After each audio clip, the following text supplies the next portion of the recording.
Admiral Elena Reyes stepped away from the reception, the encrypted message to Earth still fresh on her secure comm. The Grand Chamber's vast curved windows offered a panoramic view of the Federation capital world's 3 moons, now surrounded by the gathered warships of 17 species. Impressive as they were, Elena saw their tactical flaws immediately. "Admiring our fleet, Admiral." The voice belonged to Ambassador Threll of the Elnar, the smallest but oldest Federation species. Standing barely waist-high to Elena, the blue-skinned diplomat possessed eyes that seemed to miss nothing. "Impressive tonnage," Elena replied diplomatically. "Though I notice similarities in design philosophy across different species." "Convergent evolution of military technology," Threll said. "The Kral Fu established the dominant combat doctrine 3 centuries ago. Few question their expertise." Elena nodded, watching a Kral Fu dreadnought moving ponderously into formation. "On Earth, we have a saying about putting all your eggs in one basket." Before Threll could ask for clarification, alarm tones echoed through the chamber. Holographic displays materialized, showing real-time footage of an outer colony world under attack. The images were chaotic, strange obsidian vessels cutting through planetary defenses with frightening efficiency. General Vorkaz trode to the center of the chamber, his voice thundering over the commotion. "The Council will convene immediately. These unprovoked attacks must be met with overwhelming force." Within minutes, the Federation's military leadership gathered around a tactical display. Elena stood back, observing as Vorkaz outlined a response utilizing standard Kral Fu battle formations, massive firepower focused in rigid geometric patterns. "We will crush these primitives," Vorkaz announced. "First Fleet will depart immediately." Elena stepped forward. "With respect, General, we're seeing unconventional attack patterns from these hostiles. Perhaps a more adaptive approach." "Human," Vorkaz interrupted, mandibles clicking in what Elena recognized as amusement. "Your species barely managed interplanetary travel a century ago. The Federation has defended against threats for millennia." Several alien officers nodded in agreement. Elena didn't press the point. As the meeting adjourned, Elena's secure comm vibrated. Director Chandra from Earth's Defense Ministry appeared in a private projection visible only to her. "Project Odyssey status," Elena asked quietly. "The Thermopylae is ready for deployment," Chandra replied. 4 companion vessels can launch within 48 hours. "But Admiral, revealing these capabilities will raise questions about our previous technological disclosures." "Better uncomfortable questions than dead colonies," Elena said. "Prepare deployment orders, but maintain emissions control protocols. I want these ships invisible until they engage." Back in her temporary quarters, Elena reviewed classified files on human naval history. Battles fought on Earth's oceans centuries ago that might now save lives among the stars. The principles remained sound: mobility over mass, tactical flexibility, and the element of surprise. Her comm chimed again. The Federation Council had approved the Kral Fu defensive strategy. First Fleet would depart within hours. "They're going to their deaths," Elena whispered to the empty room. She made her decision and opened a secure channel to Earth. "This is Admiral Reyes. Deploy Task Force Leonidas immediately to Sector 7. Operational parameters: observe only, unless civilian populations face imminent destruction. If engagement becomes necessary, Protocol Watershed is authorized." The acknowledgement came seconds later. Somewhere in Earth's orbit, 5 warships unlike anything the Federation had ever seen silently broke formation and disappeared into slip space. Elena gazed out at the stars, knowing the galaxy was about to learn a fundamental truth about humanity. "Underestimate us at your peril." Captain Jackson Way ran his hand along the polished hull of the HFY Thermopylae, feeling the almost imperceptible vibration of systems coming online. The underground Pacific shipyard hummed with activity as final preparations were made for departure. Nearby, 4 companion vessels, Salamis, Marathon, Hastings, and Trafalgar, underwent last-minute checks. "Impressive, isn't she?" Dr. Kamala Srivastava approached, her engineering team trailing behind. The adaptive hull material can reconfigure to absorb or deflect various energy signatures, something the Federation believes is at least 50 years beyond human capability. Wei nodded. How did we manage to keep this from our alien friends? Simple. Kamala smiled. We never claimed we couldn't build these ships. We just never corrected their assumptions about our technological progress.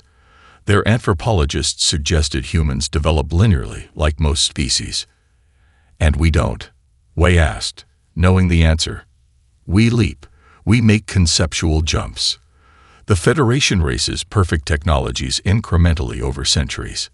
Humans imagine impossible things, then find ways to make them possible within decades. She handed him a data tablet. Final diagnostic report. The thermopila is ready. Wei's comm chirped with a priority alert. Admiral Ray's message was brief but clear. Task Force Leonidas was to deploy immediately to Sector 7. The Void Collective had destroyed the first Federation defense fleet. Gather the command crew. Wei ordered his executive officer. Departure in 30 minutes. As preparations accelerated, Wei reviewed tactical data from the Federation's failed engagement. The Kralthu's rigid battle formations had been systematically dismantled by enemies that adapted mid-battle. Their overwhelming firepower meant nothing against targets that could predict standardized attack patterns. In the briefing room, Wei addressed his officers. The Federation has fought the same way for centuries. The Void Collective has clearly studied these tactics and developed perfect counters. Our advantage is that they haven't studied us. Lieutenant Commander Ortiz, tactical officer, pointed to the holographic display. The collective vessels move like coordinated swarms, almost organic in their formations, nothing like the geometric patterns the Kralthu favor.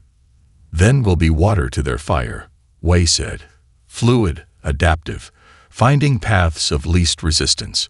Earth's naval history gives us an edge the Federation doesn't know we have. The senior officers nodded, understanding the reference to centuries of oceanic warfare that had shaped human military thinking in ways alien to the Federation's land warfare evolution. As the task force prepared for slip space transit, Wei received one final communication from Earth. Defense Ministry analysts had completed their assessment of the Void Collective's attack patterns. The report confirmed Wei's suspicions. The enemy didn't simply adapt. They learned, incorporating successful strategies and discarding failed ones with unsettling speed. Almost like they were designed to test defenses, he muttered, studying the data. Something about the collective's behavior suggested purpose beyond mere conquest. The Thermopila's engines powered up, the revolutionary drive system creating barely a ripple in conventional detection arrays.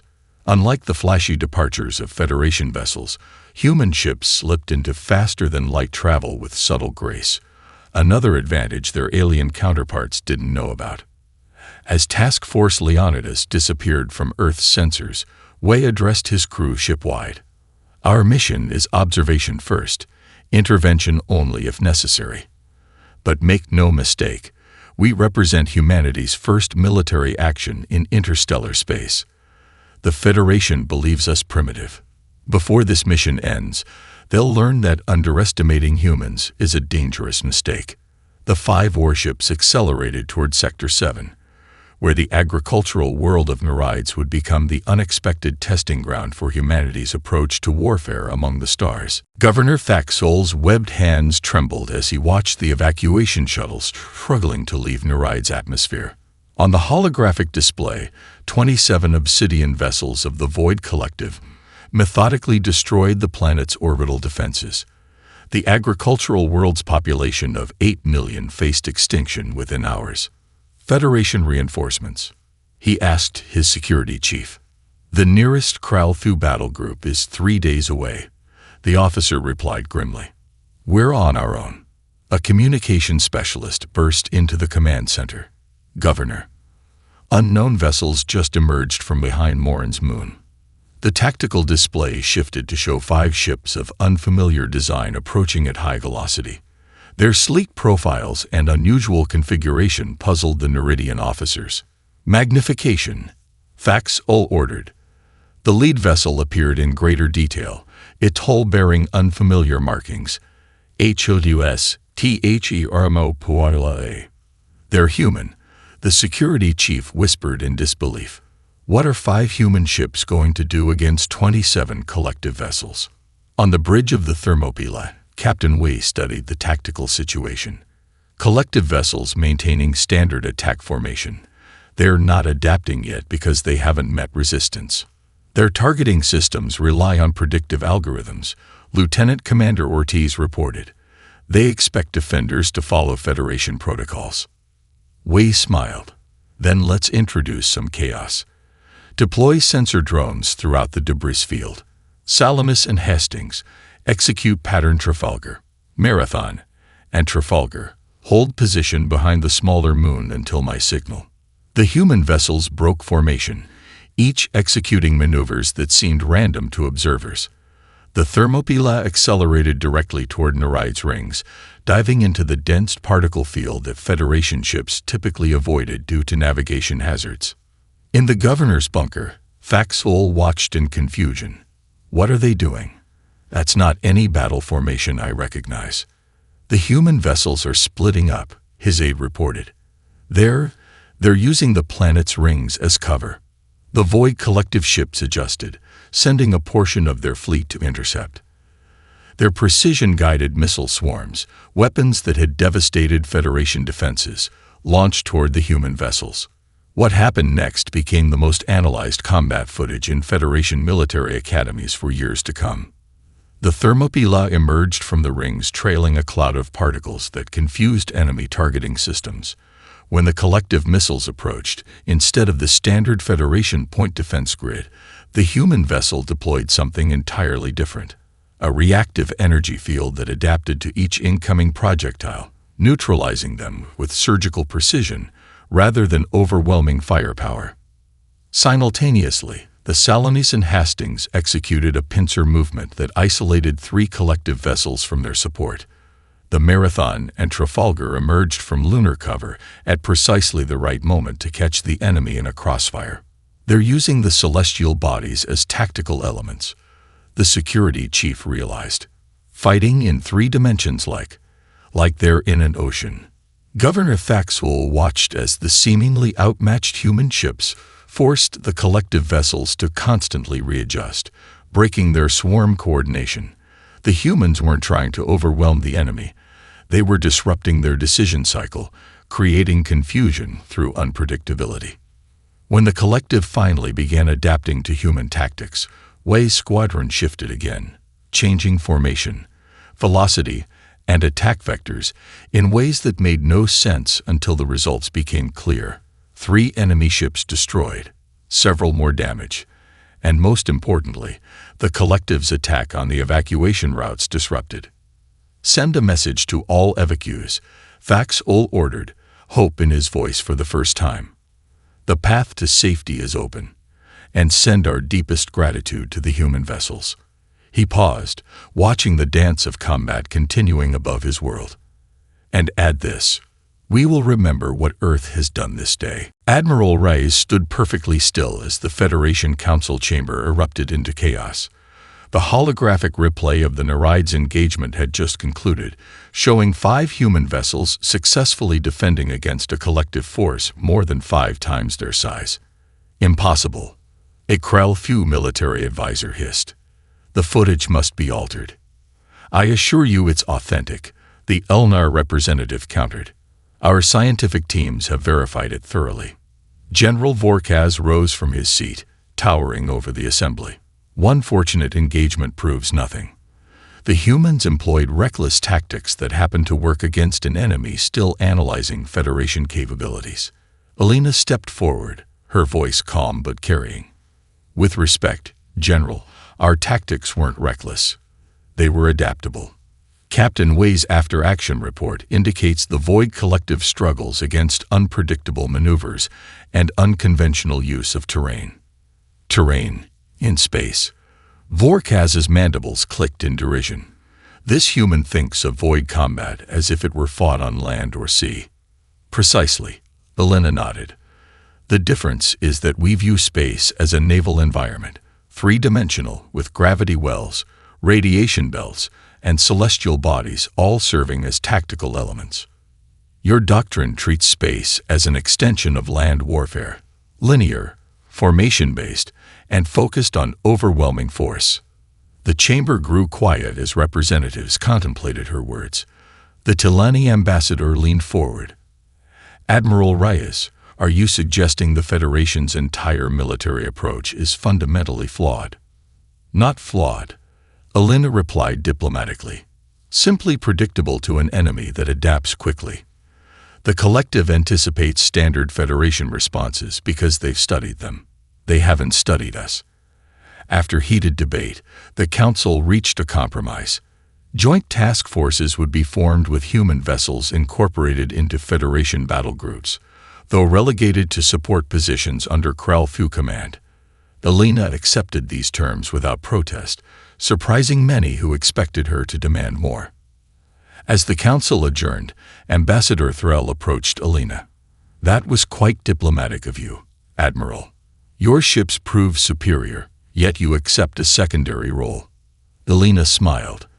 Sometimes leadership means knowing when not to lead, Ambassador. The Krell Fu will hamstring your effectiveness, Threll warned. Perhaps, Alina conceded, but every engagement provides more opportunity for Federation forces to observe human tactics in action.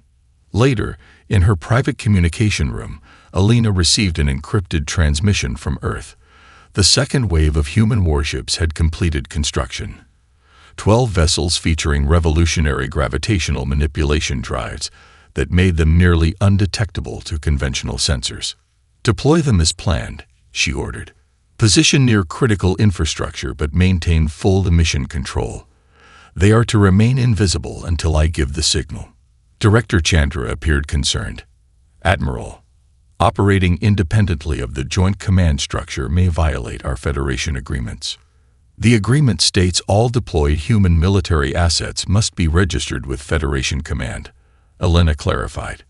These ships aren't officially deployed. They are on training exercises within Federation space, which we're permitted to conduct. Chandra smiled at the technicality. I see why they sent a diplomat with military experience. After the transmission ended, Alina studied intelligence reports of Void collective movements. They were concentrating forces near Centaurus Junction, a vital transportation hub connecting 5 sectors. The Federation had stationed their premier fleet there under Admiral Tylon of the Krell Fu.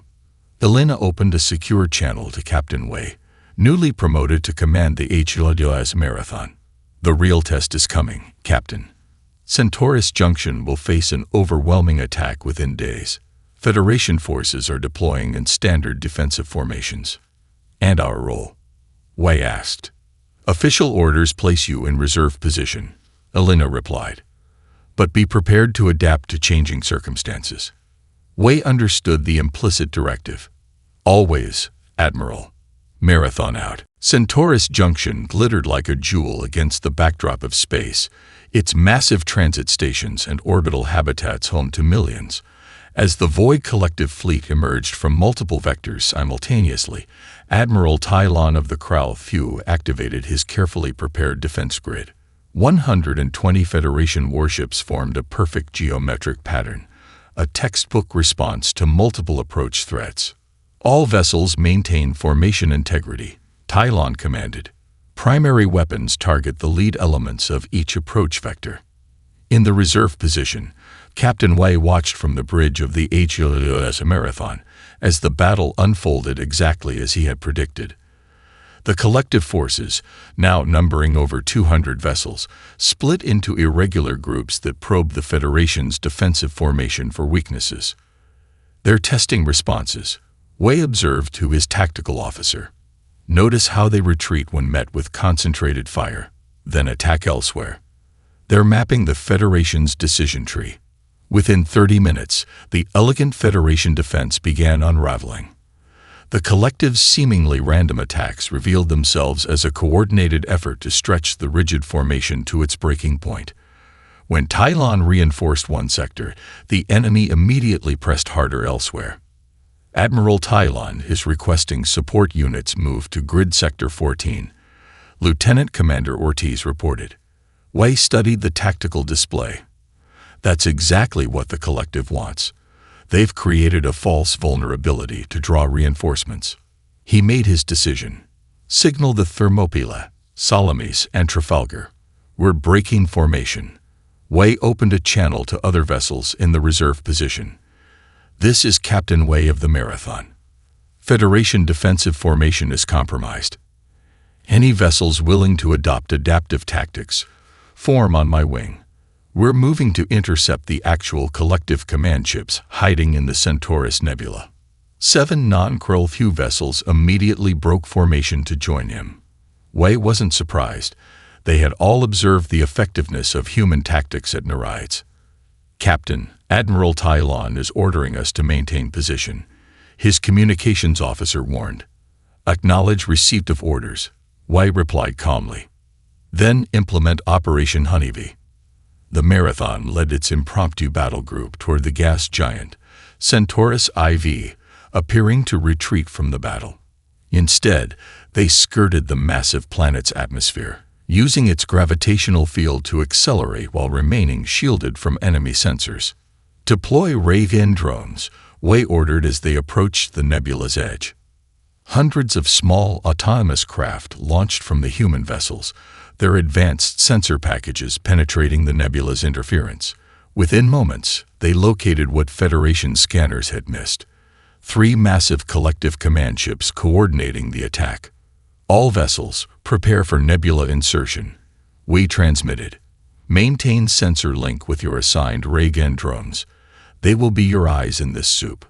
What followed would later be described by a Telani captain as controlled chaos. The human-led force plunged into the nebula, each ship following a different vector, but perfectly coordinated through the drone network.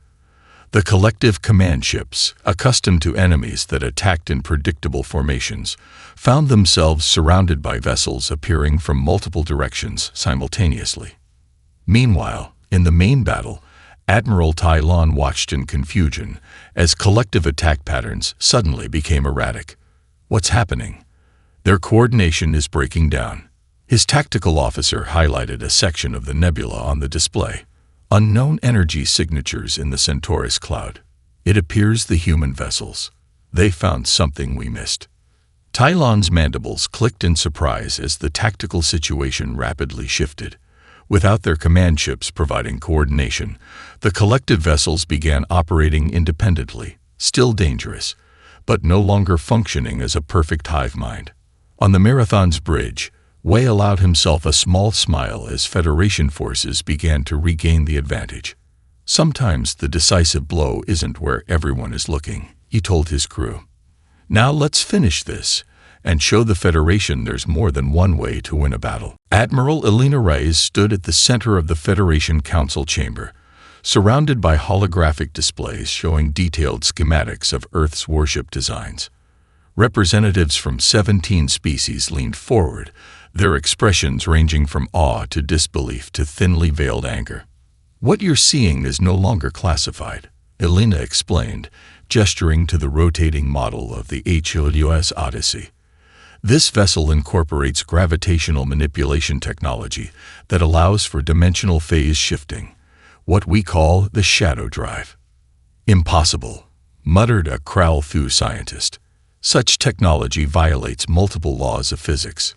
Not violated, Elena corrected. Reinterpreted. Human physicists theorized these principles a century ago.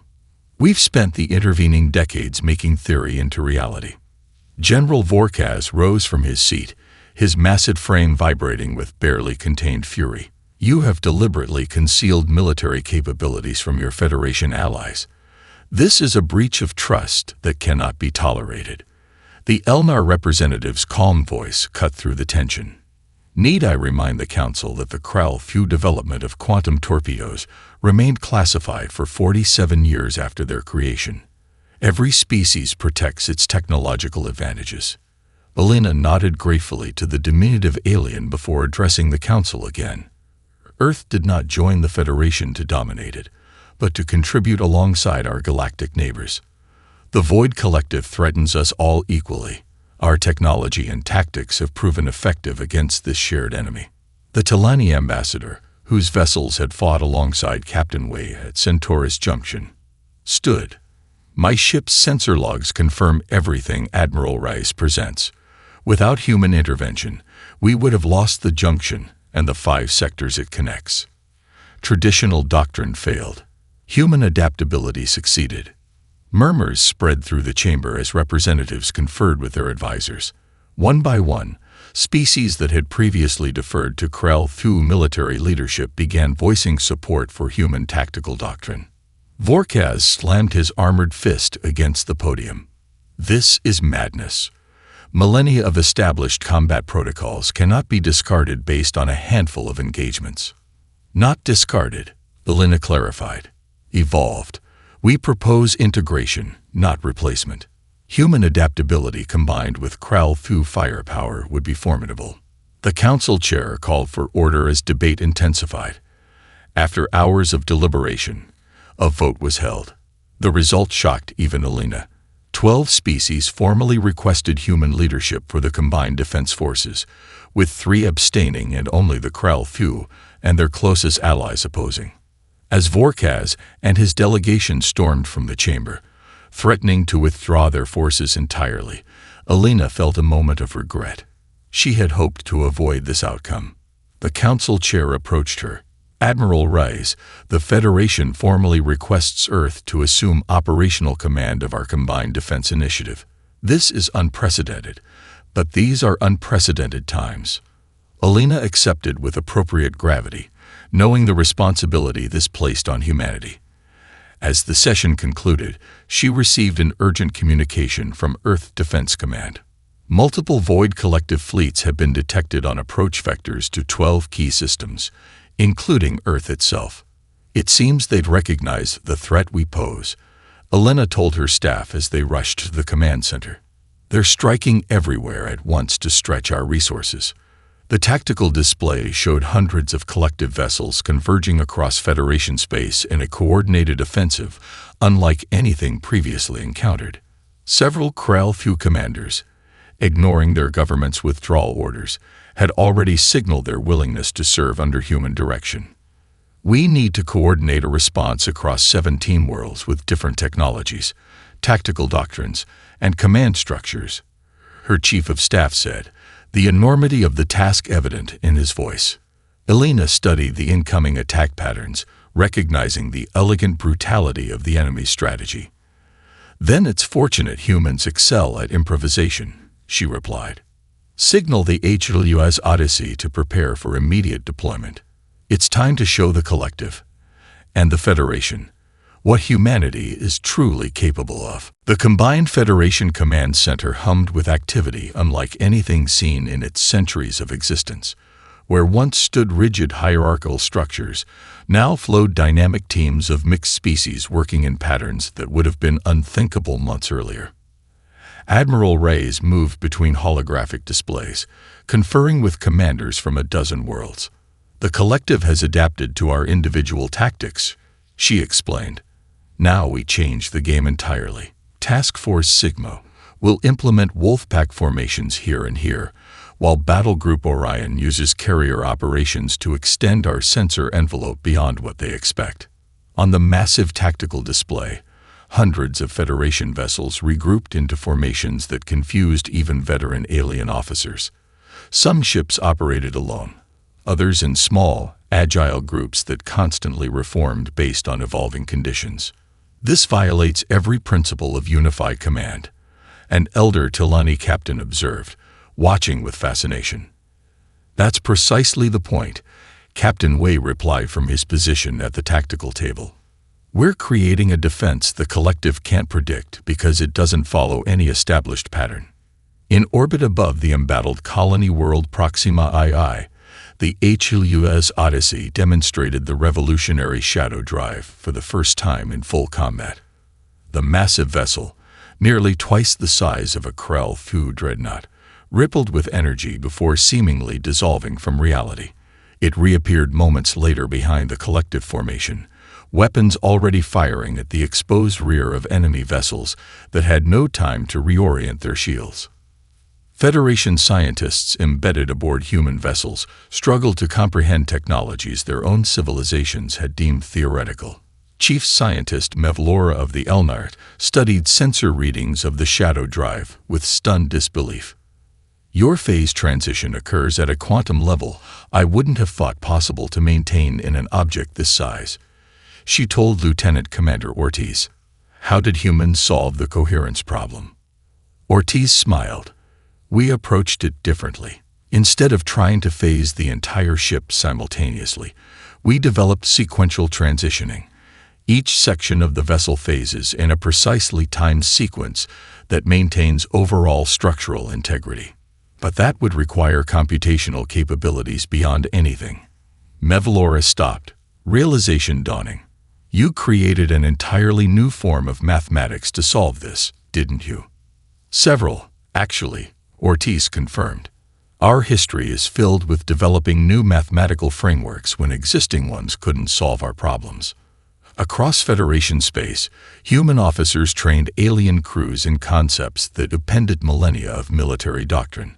"Forget formation integrity," a human instructor told Krell Fu gunners who had reluctantly joined the combined forces.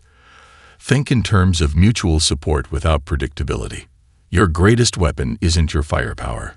It's the enemy's inability to anticipate your next move." Captain Wei led a daring raid deep into collective territory, his task force capturing intact enemy technology from a forward staging area. The recovered data cores confirmed what Admiral Reyes had suspected. The Void Collective was not a natural evolution, but an engineered weapon. "These control algorithms have deliberate limitations," Wei reported during the secure briefing. "They're designed to test responses, record defensive capabilities, and adapt within specific parameters. The Collective isn't trying to conquer. It's probing for weaknesses systematically."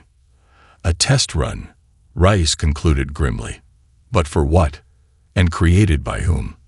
The answer came from an unexpected source: a Krell Fu archaeological vessel, operating independently despite their government's official withdrawal, transmitted findings from an ancient dead world near the galaxy's rim. The artifacts they discovered bore disturbing similarities to collective technology, but dated back 15,000 years. "They've been here before," the Krell Fu scientist reported, mandibles clicking with uncharacteristic anxiety. "And according to these records, they were merely scouts for something far worse." Admiral Elena Reyes stood on the bridge of the HWS Odyssey, the culmination of human ingenuity and determination stretched out before her in a panoramic view screen. The combined Federation fleet, now reorganized under human tactical doctrine, approached the massive structure that intelligence had identified as the Void Collective's central command nexus. "All task forces report ready, Admiral," her executive officer announced. "Even the Krell Fu battle groups that returned against their government's orders." Elena nodded, surveying the tactical display where vessels of 17 different species moved in coordinated yet unpredictable patterns. 6 months ago, such cooperation would have been unimaginable. "Open fleet-wide channel," she ordered. As the communication system activated, Elena addressed the thousands of beings preparing for the final confrontation. "This is Admiral Reyes to all vessels. Humanity didn't seek to lead, but today we fight together as equals, each bringing our unique strengths against an enemy that threatens us all. The Collective was designed to test our weaknesses. Instead, it revealed our greatest strength, our diversity of thought and approach. Fight well. Fight together. Rise out." The battle erupted across a volume of space larger than most planetary systems. Human-designed formations flowed like water around collective counterattacks, while Federation vessels implemented tactics they'd learned from Earth's naval history. Krell Fu dreadnoughts provided overwhelming firepower at precisely the moments human commanders identified vulnerabilities, their traditional strength now deployed with surgical precision rather than brute force. On the Odyssey's bridge, warning klaxons suddenly blared as multiple collective vessels focused their attack on the flagship. The shadow drive, pushed beyond safety tolerances during repeated jumps, began destabilizing. Engineering reports critical failure in the phase transition matrix. The executive officer reported grimly. We have minutes at most before catastrophic drive collapse. Alina assessed the situation with calm clarity. The Odyssey's position near the command nexus was vital to the final assault. But the failing drive created an opportunity and a choice. Transfer fleet command to Captain Wade on the Marathon, she ordered. Begin crew evacuation to escape pods. She paused, then added, I'll remain to manually trigger the drive collapse once we're inside the Nexus structure. Her officers protested, but Alina's decision was final. As the bridge crew reluctantly departed, she took manual control of the massive vessel, navigating it directly toward the geometric heart of the collective's command structure. Sometimes leadership means knowing when to let go, she whispered to herself, remembering her conversation with Ambassador Thrall months earlier. The Odyssey penetrated the Nexus' outer defenses, its failing systems leaving a trail of energy distortions behind it. Federation vessels coordinated to protect the evacuation pods while continuing the assault. From the Marathon, Captain Wei watched his mentor's final maneuver with solemn understanding. Deep within the collective Nexus, Admiral Reyes initiated the Shadow Drive's controlled collapse. The resulting dimensional cascade tore through the command structure, destroying the guiding intelligence that coordinated the entire collective. The energy release created a navigational beacon visible across 3 sectors, a final gift to the Federation. In the aftermath, the Federation underwent fundamental transformation. Human warship designs became the new standard, with each species contributing their unique technological strengths to the template. Even the Krell few, after initial resistance, recognized the effectiveness of human approaches and sent their young officers to train with Earth commanders. The most profound change spread through the academies and training centers across 17 worlds. Alien cadets studied Earth's military history, learning the human concepts of thinking outside the box and adaptive response alongside their own traditions. When a combined archaeological team discovered evidence of the ancient civilization that created the collective, they found warning markers about an imminent threat approaching from beyond the galaxy's edge. The final images recorded by Federation satellites showed shipyards across 17 worlds beginning construction on vessels of unmistakably human design, preparing for whatever came next, together with humanity showing the way.